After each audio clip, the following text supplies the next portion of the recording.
secondary schools that were built during that time.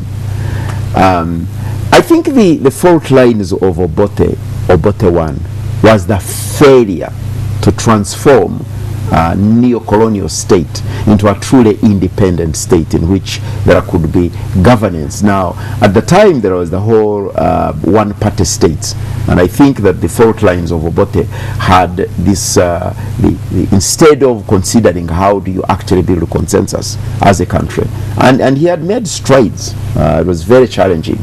But the second thing, I think it was how he allowed the military to be central. That's my view.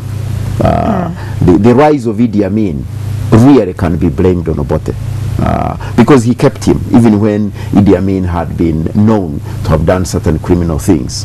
He kept him. So I think his failure to manage the military, it is Obote who brought the military center into the political affairs of the country.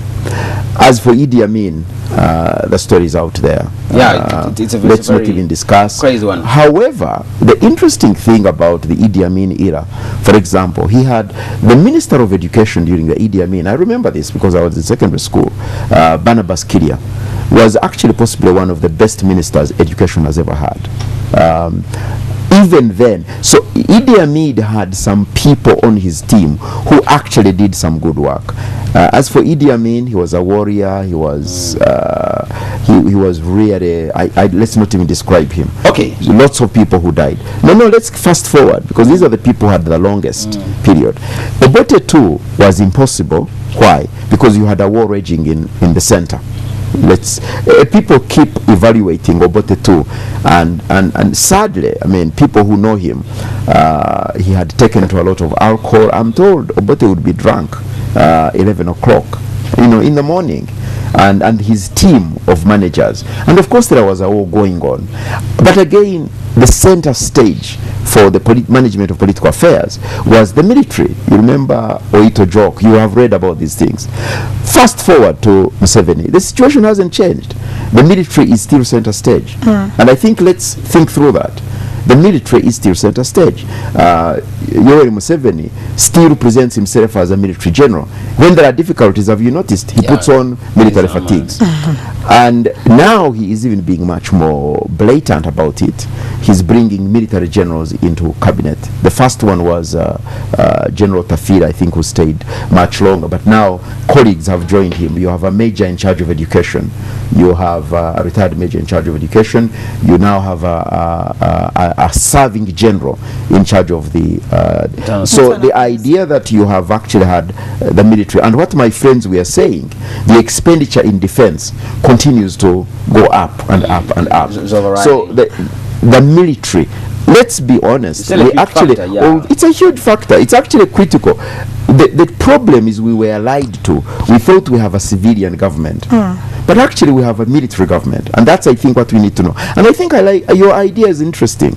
What you are saying is, let's stop telling lies to the country that elections happen from Museveni. No, he has said, I didn't come through elections, and a mere paper will not take me away. So I think what you are saying is actually a very good point. If he says, I am ruling for life, then Ugandans know we don't have. But actually, for me, I would say to him, and he knows I have said this over and over again, after you've served for 27 years, it will be 30 years come 2016.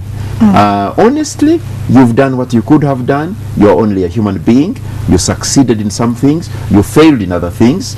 It's honorable for you to be able to move on so that you have fresh leadership. Otherwise, frankly, I don't want us to fight again. We don't have to fight again. So you asked for the assessment. Which you've done very well. I would say to you that one of the challenges in the management of our political affairs is the military has been central, and consequently discussion, dialogue. Political parties have never been allowed to have a conversation. Even NRM, by the way, as it is, is really not a function of political party. It's very limited, in terms of talking there. Now, let me first ask Muganda Wangono, Engineer Katumba. Ensonga ajinyode bulungi natujjayo gye tulindi wakati naye kinyaga otegeera kuggwenga Engineer Katumba ng'omuntu bw'otunuulira embeera eriwo mu ggwanga olunaku lwaleero bingi oba bibaddewo mu gavumenti ya Museveni ebiremyewo naye ng'omuntu ng'osuubira nti saawa kyesobola okukyusibwa ekisobola okukyusibwa okutereeza embeera eriwo kubanga nze nkimanyi ekigere kyekiba kiwunya tebangatto olwayo bw'oba osuubira nti engatto yeewunya kiba kizibu kinene nnyo kiba kigere olwaleero ekigere kyekikola kyekiwunya tulina kukola tutya tulina olwaleero abakulembeze ba-Africa n'amawanga amalala tulina okukyusa obukulembeze tuyinza kubeera nti obufuga emyaka 27 kikyenyo kiba kifiira ku bantu golina vision wekka kyusa otunula kati nga America bavaako ng'entebe ekyamuwoomera agamba nti njitadde wali gwosuubira nti bw'ova ku ntebe oyinayirizi bw'ova mu ntebe ofa obukulembeze bwetaaga okubaako ekisanja kiteeka okubaako ekkomo ekyokubiri gundi olwaleero ekizibu kye tulina mu ggwanga nti olwaleero buli kintu kyonna kyonna ekigenda okukolebwa kiyitibwa ku muntu omu ne bwoba onoofuna amazzi ewuwo era mwami Museveni bamala mutegeeza batta sisitimu zonna kubanga nalaye President Museveni ng'agenda okugulawo paaka n'agenda okugulawo obutale n'agenda okugulawo amazzi President Museveni ajja kwekutula akola bingi baminisita weebali bonna yabatta bonna yabatta yabaziikira mu ttaka nze nsuubira tulina okuzzaawo sitimu nga bwe zaali era olwala ekyaleeta ebizibu bamuwa amagezi n'atunda ku paati zonna ezaaliwo n'azitunda kakati olwaleero tulya sente tulina buno microfinance kakati abantu tulina buyinza kwekulaakulanya tetwalisuubidde titwalibadde tuzizzaawo otunula ebyobulimi bannaddiini babimanyi bulungi nnyo bakadde baffe nti ebyobulimi twali tuyimiriddewo kubanga yaffe eyimiriddewo ku bulimi kituufu bwogenda kati ebusoga musoga tawali alya ku kyennyanja naye nga ennyanja teriyo ennyanja gyeri tasobola kukirya ekyennyanja ennyanja ne bwoleeta wano minisita wago Nankabirwa era ajja kugamba ennyanja tugitunda oba olina sente tusobola okuguza paati ekyo kizibu kinene nnyo kiba kitegeeza nze bwegamba nti ekigere kyekiba kiwunya tebangatto nti Pulezidenti Museveni kyekizibu kubanga kakati mubeeramu ebintu byoba tokyasobola ebintu kakati mulimu emyaka gyotuuka kunoga nti kino mubutuufu gano amazina sikyagenda n'amazina gakufuumuula nfuufu nja kugenda mu Afirigo eno gye nja okukola ki sijja kusobola bano bavubuka sipiidi gye bakola ki gye batambulirako lwaki oyagala osuubire nti otambule nga kyogezaako gamba omukulembeze waffe ekyo ekizibu kyaffe era nga yeetaaga okulekulira nti ebintu ebirala bigende maaso ebintu ebirala ye bw'aba nga asuubira nti yajja okufuga kubanga olwaleero mukimanyi buli kati mugende mu banka era agenda n'agamba nti abavubuka tebesigwa batuleetera sente zenkulaakulana z'abavubuka ne bazituma naye oba ogenda mu banka nze banka zonna ezisingako sikyalabayo basajja banvi zikulukuse bavubuka bato bebaddukanya ebiki naye bituuka ku bya sente agamba nti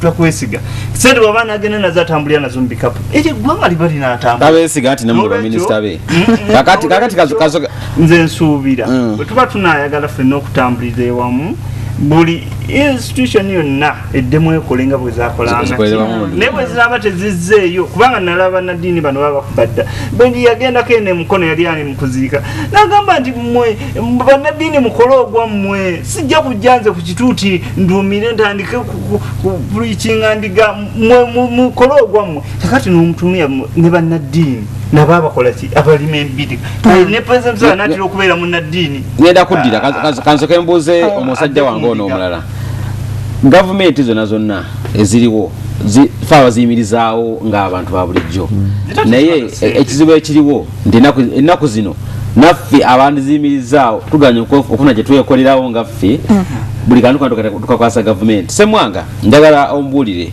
olwaleero ekizibu ky'Abannayuganda kiki kusuubira nnyo mu gavumenti oba gavumenti yebavuddemu ekisookera ddala Bannayuganda essuubi lyabagwamu eri gavumenti kyetulina osookera ddala okukola nga ffenna Bannayuganda wamu n'omukulembeze waffe w'eggwanga kwe kuddayo ku mmoto y'eggwanga mmoto y'eggwanga etugamba ku lwa Katonda n'ensi yange naye mukulu Museveni yagikyusa n'agamba ku lwa Katonda famire yange n'emikwano gyange ne bakodomi bange bw'otunuulira ebintu byonna abakulu abatufuga eggwanga lino mukulu Museveni abatambuliza mu kabondo bwe bati baŋŋanda oli mukodomi we biki so sente z'omuguwa omusolo zononekera mu bintu bingi nnyo kati waliwo ministries zolabanga zo ziri useless eri eggwanga ngeriwa kati nga ministry ya Kampala egasa ki ddala eggwanga tetwandyetaaze naddala minisita asasulwa omusaala gwaki nebawo ministry y'eruweero bw'otuuka eruweero nze nzaalibwa luweero